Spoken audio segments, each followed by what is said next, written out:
der skal vi nu se Johan Venninger fra Nathalie, Camilla Lausen fra Camilla Nikolajsen fra Ramløse, og vi holder sig klar på nummer 2. Det er Mathilde Kismeier fra Amager Juleskole mod Benjamin Larsen fra Holdet.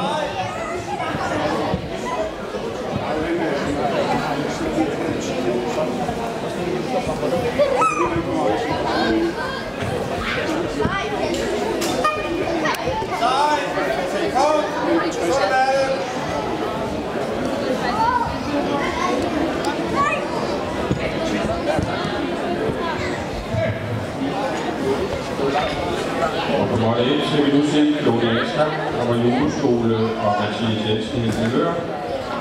Den, der holder sig klar til mål 1, er Peter Hansen, TK og Olivia Molder, Amager Juleskole.